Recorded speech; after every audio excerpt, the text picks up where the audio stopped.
Hello friends, आज हम profit और लॉस एज अ परसेंटेज के बारे में देखने जा रहे हैं। अब यहाँ पे प्रॉफिट एंड लॉस जो है वो हमें परसेंटेज में फाइंड करना है। तो सबसे पहले तो प्रॉफिट क्या है एंड लॉस क्या है वो हमें देखना पड़ेगा। तो सबसे पहले हम यहाँ पे प्रॉफिट के बारे में देखते हैं कि प्रॉफिट में क्या होगा। मान लो कि मेरे पास एक पेन है, वो पेन ये पेन मैंने 10 रुपीज़ में बाई की है और उसे मैंने 12 रुपीज़ में बेच दिया मेरे फ्रेंड को। तो क्या होगा कि मैंने जो परचेस किया था वो प्राइस हो जाएगा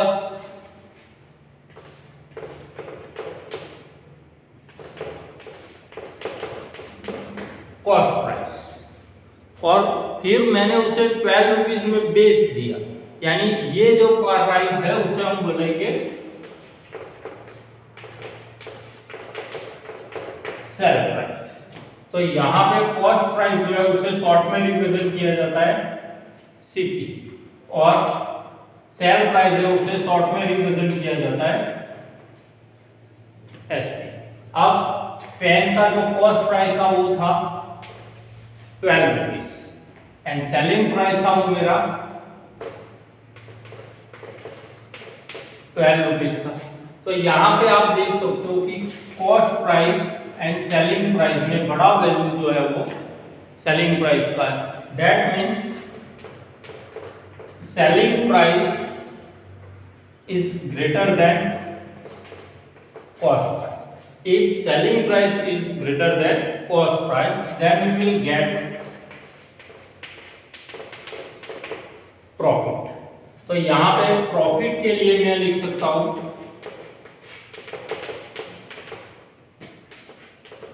selling price minus cost price. तो 12 रुपीज में से 10 रुपीज मैंने निकाल दिया, तो मुझे कितने रुपीज प्रॉफिट हुआ? 2 रुपीज। वो मेरा रुपीज में प्रॉफिट आ गया। अब उसी तरह से हम बात करते हैं लॉस। 10 रुपीज का पेन अगर मैंने 7 रुपीज में बेच दिया तो मेरा कॉस्ट प्राइस तो एज इट इज है 10 रुपीज, लेकिन मेरा सेलिंग प्राइस चेंज हो गया। वो 12 की जगह यहाँ पे 12 रुपीज में बेचा था, अब मैं बोल रहा हूँ कि मैंने 7 रुपीज में बेचा। तो यहाँ पे कॉस्ट प्राइस जो है वो तो मेरा एज इट इज 10 रुपीज ही, लेकिन सेलिंग प्राइस जो था वो मेरा 7 रुपीज आ गया। That means cost price is greater than selling price. तो कॉस्ट प्राइस का तो कॉस्ट प्राइस ज्यादा है सेलिंग प्राइस से, तो यहां पे हमें लॉस होगा। तो लॉस के लिए अगर हमें फॉर्मूला लिखना है तो loss equal to cost price minus selling price. तो ये तो बात हुई प्रॉफिट एंड लॉस किस तरह से फाइंड किया जाता है। अब हम बात करते हैं कि प्रॉफिट एंड लॉस जो है वो एज अ परसेंटेज किस तरह से हम रिप्रेजेंट करें। तो यहाँ पे हम देखेंगे कि कॉस्ट प्राइस मेरा था 10 रुपीज, सेलिंग प्राइस था मेरा 12 रुपीज, तब मुझे प्रॉफिट हुआ है 2 रुपीज, क्योंकि यहाँ पे selling price minus cost price करूंगा मैं यहाँ पे 12 minus 10, then we get 2 rupees. तो यहाँ पे 2 रुपीज मुझे प्रॉफिट। अब ये जो मुझे प्रॉफिट हुआ है वो कौन सी अमाउंट पे हुआ? तो वो है कॉस्ट प्राइस। आपको ये याद रखना है कि प्रॉफिट होगा या लॉस होगा वो सब कुछ हमारे कॉस्ट प्राइस के ऊपर ही डिपेंड होगा। कॉस्ट प्राइस के ऊपर ही हमें प्रॉफिट होगा या लॉस होगा वो हम बोलेंगे। तो यहाँ पे आप देखो कि मुझे यहाँ पे 2 रुपीज प्रॉफिट हुआ, वो कौन से अमाउंट पे हुआ? 10 रुपीज पे। अगर मान लो कि मैंने ये पेन जो 10 रुपीज था कॉस्ट प्राइस वो और 10 रुपीज यानी मैंने 20 रुपीज में बेचा होगा, यानी कि मुझे 10 रुपीज ही प्रॉफिट होता, तो मेरा प्रॉफिट 100% गिना जाता। मेरा प्रॉफिट 100% गिना जाता है। तो यहाँ पे तो मेरा प्रॉफिट कितना है? 2 रुपीज। तो यहाँ पे हम फॉर्मूला जो डिराइव करने वाले हैं वो किस तरह से होगा कि एक तरफ मैं यहाँ पे लिख रहा हूं प्रॉफिट और यहाँ पे मैं लिख रहा हूं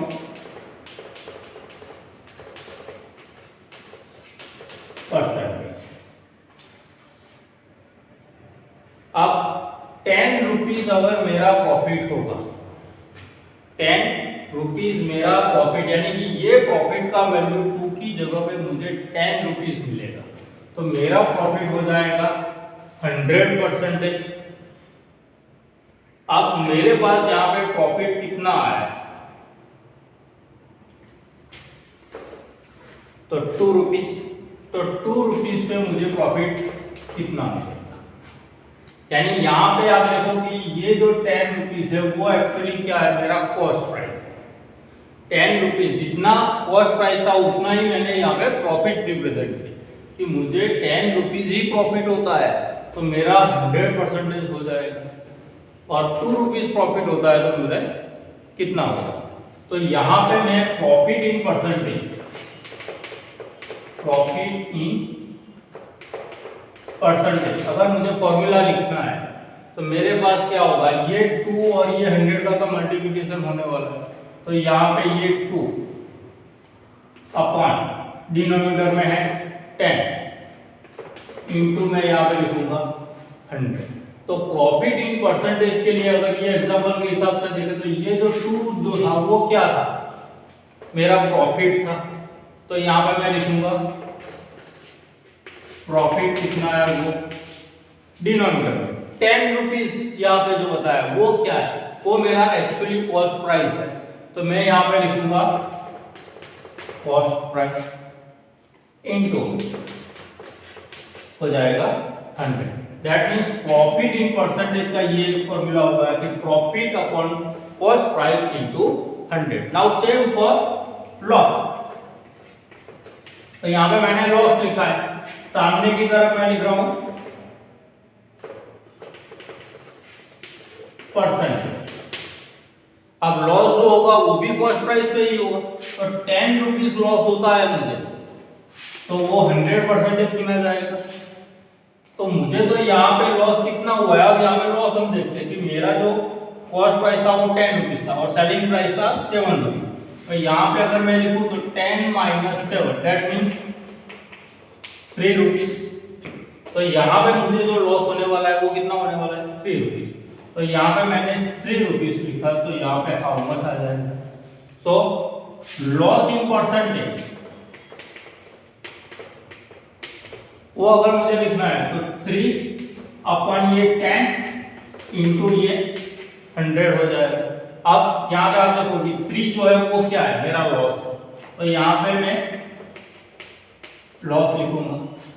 लॉस किसके ऊपर हुआ, कॉस्ट प्राइस पे ही हुआ, तो 10 रुपीज जो था वो मेरा कॉस्ट प्राइस है, तो यहाँ पे हम लिखेंगे कॉस्ट प्राइस इंटू 100। तो ये हुआ हमारा फॉर्मूला और लॉस इन परसेंटेज फाइंड करने का। चलिए अब हम प्रैक्टिकल प्रॉब्लम्स देखते हैं profit and loss as a percentage के। उसमें मैंने यहाँ पे बोर्ड पे टोटल 2 एग्जांपल्स लिखे और उसमें पहला नंबर है a shopkeeper bought a chair for ₹375, यानी कि शॉपकीपर ने एक चेयर बाय किया है 375 rupees and sold it for ₹400, यानी कि 375 रुपीस में जो चेयर लिया था शॉपकीपर ने वो 400 रुपीस में सेल कर दिया है। Then find the gain percentage, तो परसेंटेज कितने हैं वो गेन जो है वो हमें परसेंटेज में फाइंड करने के लिए बोला है। तो सबसे पहले तो यहाँ पे ये 2 अमाउंट है 375 रुपीस एंड ₹400। तो 375 जो था वो व्हाट वैल्यू है, यानी कि वो कॉस्ट प्राइस होगा। तो cost price of chair it is ₹375 and selling price of chair it is ₹400। तो यहाँ पे हम देख सकते हैं कि सेलिंग प्राइस जो है वो कॉस्ट प्राइस से बड़ा है, तो यहाँ पे हम लिख सकते हैं selling price is greater than cost price. तो सेलिंग प्राइस जो है वो कॉस्ट प्राइस से बड़ा है, और यहाँ पे हमें क्या होने वाला है, प्रॉफिट। तो यहाँ पे प्रॉफिट का मैं फॉर्मूला लिखूं, तो profit equal selling price minus cost price हो जाएगा। तो सेलिंग प्राइस था मेरा 400, कॉस्ट प्राइस था मेरे पास 375। अब 400 में से 375 निकालेंगे तो हमें मिलेगा 25 रुपीज, यानी मुझे जो प्रॉफिट मिला वो 25 रुपीज है। अब ये जो 25 रुपीज का कन्वर्जन जो है मुझे परसेंटेज में करना है, तो profit in percentage, profit in percentage, तो उसके लिए मेरे पास फॉर्मूला क्या हो जाएगा, आगे मैंने बताया हुआ है आपको कि प्रॉफिट जो होता है वो कॉस्ट प्राइस के ऊपर होता है। तो यहाँ पे प्रॉफिट मुझे कितना हुआ है 25 रुपीज, तो 25 रुपीज अपॉन, अरे यहाँ पे मैं फॉर्मूला ही लिखता हूँ पहले,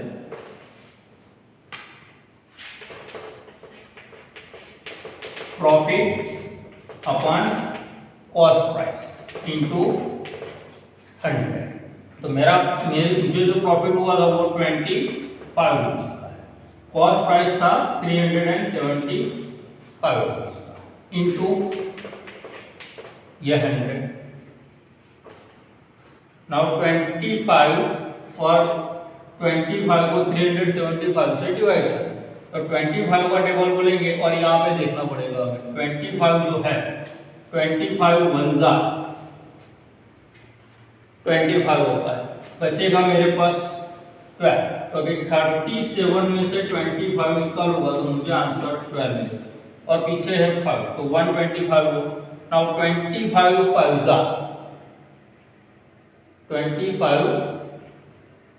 5 125, तो यहाँ पे मुझे मिला 50। तो यहाँ पे हम देख सकते हैं कि 100 अपॉन 15 है। अब 100 को 15 से डिवाइड करूँगा, तो यहाँ पे मैं 100 डिवाइडेड 15 करता हूँ। अब 15 6 90, नाउ 10 रिमाइंडर। तो यहाँ पे आप देख सकते हो कि इसे मैं फ्रैक्शन फॉर्म में लिखूं तो क्या होगा,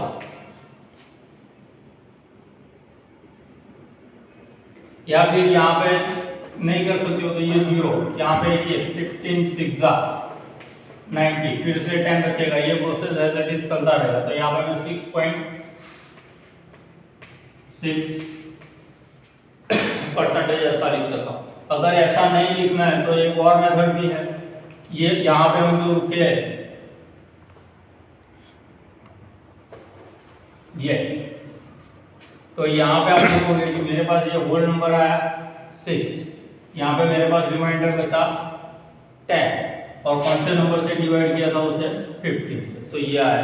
अब यहाँ पे आप देख सकते हो ये जो 10 है वो 5 × 2 से, ये 5 × 3 से 5 कट होगा, तो मुझे आंसर मिला 6.2/3%। अब दूसरा एग्जांपल देखते हैं।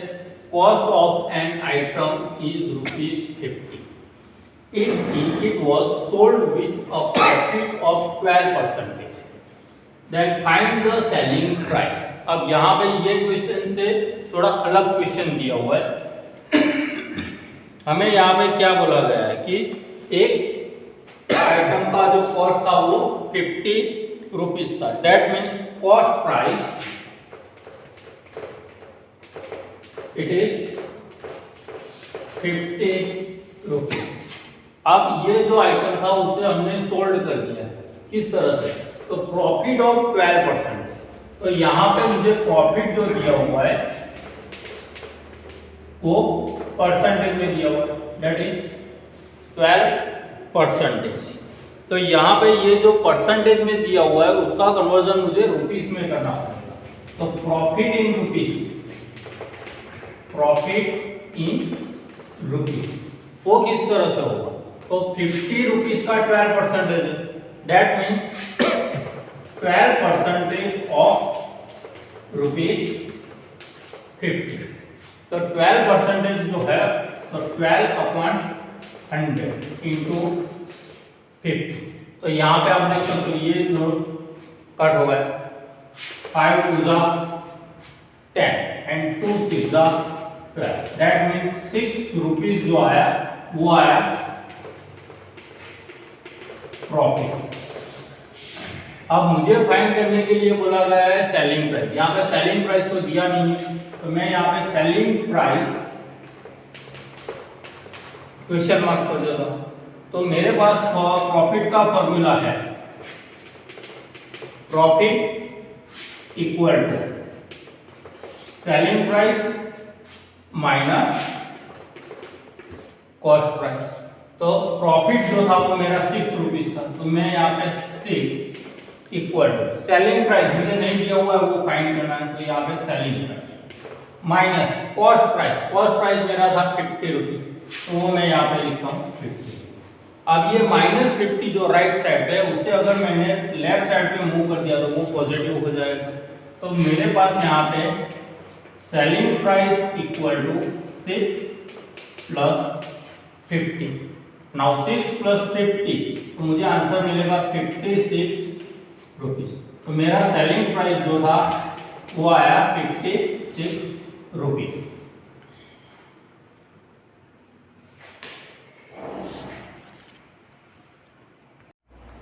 चलिए अब हम सेलिंग प्राइस ढूंढने का कॉस्ट प्राइस ढूंढने के एग्जांपल्स देखते हैं। उसमें हमें प्रॉफिट एंड लॉस जो है वो परसेंटेज में दिया होगा, और ये भी प्रैक्टिकल प्रॉब्लम्स ही है।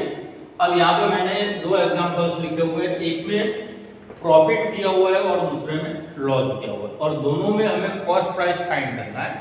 तो सबसे पहला एग्जांपल है, an article was sold for ₹250 with a profit of 5%.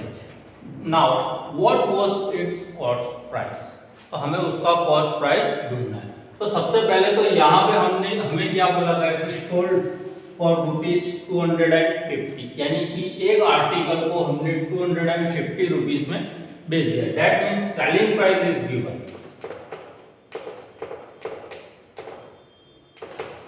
It is ₹250। अब प्रॉफिट हमें दिया हुआ है और वो भी परसेंटेज, तो प्रॉफिट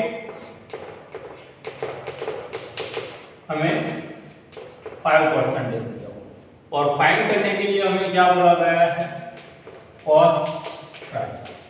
अब कॉस्ट प्राइस हमें मालूम ही नहीं है कि कितना है, तो सबसे पहले हम लिखेंगे कि कॉस्ट प्राइस क्या है। तो late the cost price of an article be X rupees। तो यहाँ पे मैं लिखता हूँ let the cost price of the article, let the cost price of the article be ₹X, यानी कि ये जो था वो X रुपीज है। अब इसके ऊपर ही हमें प्रॉफिट एंड लॉस होता है, तो प्रॉफिट जो हुआ वो परसेंटेज में अगर हमें ढूंढना है, परसेंटेज में हमें दिया हुआ और हमें रुपीज में उसे कन्वर्ट करना है। तो profit in rupees equal to 5% of ₹X हो जाएगा, क्योंकि प्रॉफिट जो होता है वो कॉस्ट प्राइस के ऊपर ही होता है। तो यहाँ पे हमें 5/100 इंटू X लिखूंगा। यहाँ पे 5 इंटू 20 100 होता है, तो मेरे पास यहाँ पे आया X/20 रुपीज। ये मेरा प्रॉफिट आया रुपीज। अब मेरे पास फॉर्मूला है प्रॉफिट का। प्रॉफिट कब होता है, जब सेलिंग प्राइस बड़ा होता है तब। तो profit equal to selling price minus cost price. अब यहाँ पे आप देख सकते हो कि सेलिंग प्राइस भी हमें दिया हुआ है, प्रॉफिट भी हमारे पास रुपीज में आ गया है, तो हम कॉस्ट प्राइस ढूंढ सकते हैं। तो कॉस्ट प्राइस को अगर मैंने यहाँ से यहाँ पे शिफ्ट कर दिया तो वो पॉजिटिव हो जाएगा, और प्रॉफिट को मैंने यहाँ से यहाँ पे ले गया तो वो नेगेटिव हो जाएगा। तो मेरा यहाँ पे कॉस्ट प्राइस के लिए फॉर्मूला क्या हो जाएगा कि selling price plus profit.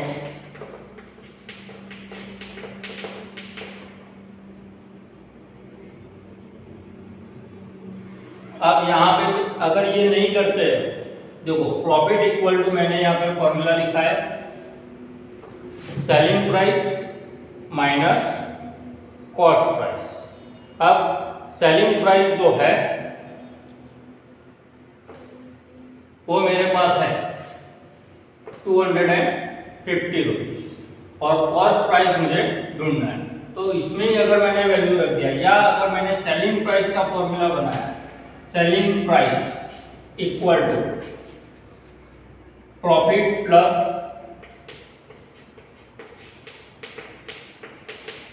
Cost price. अब सेलिंग प्राइस तो मेरे पास है 250 रुपीज, प्रॉफिट मेरा आया x अपॉन 20, कॉस्ट प्राइस है मेरा x, तो यहाँ पे x के डिनोमिनेटर में मैं 1 लिखूंगा। अब यहाँ पे आप देख सकते हो कि यहाँ पे x अपॉन 20, यहाँ पे x अपॉन 1 है, तो यहाँ पे अगर मैंने एलसीएम दिया तो वो 20 होगा। तो यहाँ पे 250 equal to x plus 20 upon ये 20 हो जाएगा। तो यहाँ पे ये 20 यहाँ पे मल्टीप्लाई होगा, तो मुझे 250 इंटू 20 और यहाँ पे ये x है, तो यहाँ पे मुझे आंसर मिलेगा 21x। अब यहाँ पे आप देख सकते हो कि 21x इक्वल टू ये दोनों का मल्टीप्लिकेशन, तो 25 इंटू 2 इट इज 50, ये 25 और ये 2 का मल्टीप्लिकेशन किया 50, और ये दो जो जीरो बचे वो, तो ये हो गया 5000।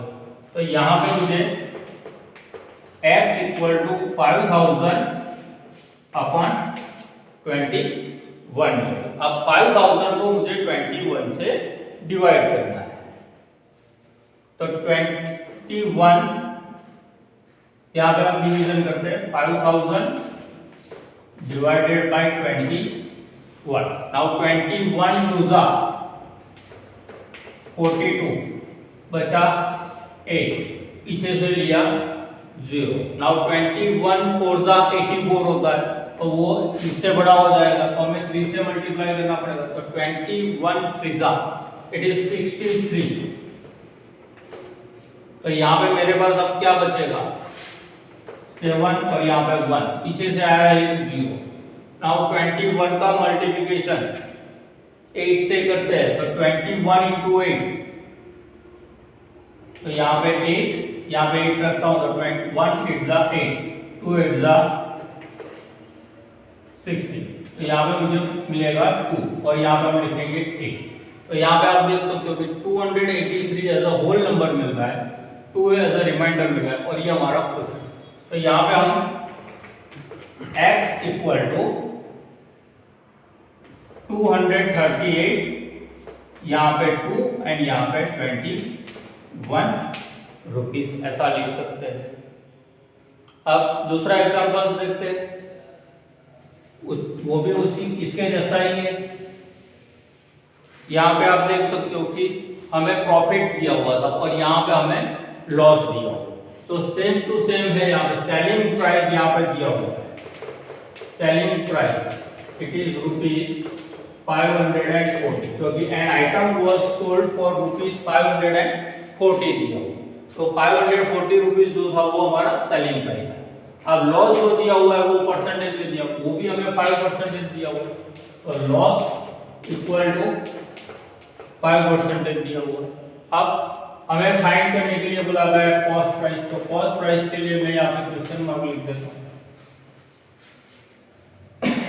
अब यहाँ पे यहाँ पे लिखा था उसी तरह से, let the cost price of an item be x rupees, let the cost price of an item be ₹x। अब ये जो कॉस्ट प्राइस है उसके ऊपर ही उसको लॉस होने वाला है, तो loss in rupees it is 5% of rupees x हो जाएगा। तो यहाँ पे भी इसके जैसा ही आएगा 5/100 इंटू एक्स, तो वी गेट x/20 रुपीस। अब ये जो आया वो रुपीस में आया, लॉस जो है वो रुपीस में आया। अब हमारे पास लॉस का फॉर्मूला है कि लॉस हमें कब होता है, जब कॉस्ट प्राइस बड़ा होता है तब। तो यहाँ पे cost price minus selling price हम लिखेंगे। अब लॉस जो है वो मेरे पास रुपीस में है, तो यहाँ पे मैं एज इट कोई चेंज नहीं कर रहा हूँ, x/20 लिख देगा। कॉस्ट प्राइस मेरा x है एंड सेलिंग प्राइस जो है वो मेरा 540। तो यहाँ पे ये 540 को मैं यहाँ से यहाँ पे ले जाता हूँ और इसे यहाँ से यहाँ पे ले जाता हूँ, तो मुझे क्या मिलेगा 540 equal to x minus x/20। तो यहाँ पे इसके डिनोमिनेटर में 1 है, एलसीएम लेना पड़ेगा। तो यहाँ पे 540 equal to 20x minus x/20 हो जाएगा, क्योंकि 1 और 20 का एलसीएम आया 20। तो मेरे पास यहाँ पे 540 इक्वल टू, यहाँ पे 20x में से एक x निकल जाएगा, तो 19x अपॉन आएगा 20। अब मुझे ये दोनों का मल्टीप्लिकेशन करना पड़ेगा, तो यहाँ पे मुझे 19x इक्वल टू 540 इंटू 20 मिलेगा।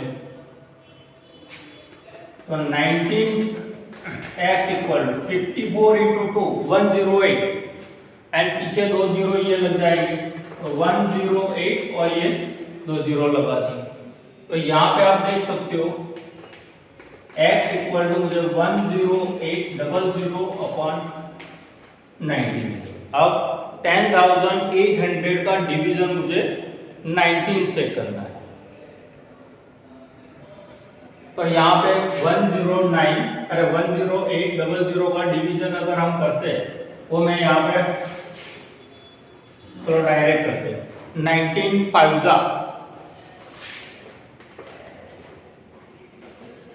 95 होता है और हमारे पास है 108। अब 108 में से 95 अगर हम निकालते हैं तो हमें क्या मिलता है, ये 8 और यहाँ पे 5, तो हमें मिलेगा 30 और पीछे से ये जीरो लिया तो हमें मिला 130। नाउ 19 का मल्टीप्लिकेशन अगर हमने 6 से किया तो 19 6 यहाँ पे 19 5 190, अरे 95 का उसमें 19 ऐड कर दो आप, तो 95 प्लस 95 एंड 90 तो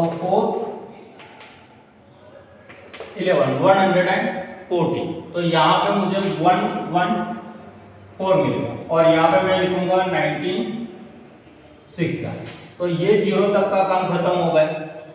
तो यहाँ पे आप देखो कि मुझे आंसर मिलता है 60, पीछे से एक जीरो लेना पड़ेगा तो मेरे पास आएगा 160। अब 19 का मल्टीप्लिकेशन कौन से नंबर के साथ करते हैं, 19 6 तो हमें 114 मिला। अब 114 जो है उसमें हमने 19 ऐड किया तो वो 19 7 हो जाएगा। तो यहाँ पे आप देखो 133, एक और 19 ऐड करो यानी 8 हो जाएगा, तो 2 यहाँ पे 1 3 1 4 एंड 1 5 एंड 152 और यहाँ पे हमारे पास 160, तो वो एक कम होगा, तो यहाँ पे 152, यहाँ पे हमारे पास बचा 8, तो यहाँ पे मैं 8 लिख सकता हूँ। तो यहाँ पे आप देखो कि 10,800 को 19 से डिवाइड किया तो 568 तो होल नंबर के फॉर्म में मिल रहा है, तो यहाँ पे 568। अब रिमाइंडर मेरे पास क्या आया 8, तो यहाँ पे मैं 8 और डिनोमिनेटर में कौन से नंबर से हमने डिवाइड किया था 19 से, तो ये मेरा आंसर होगा।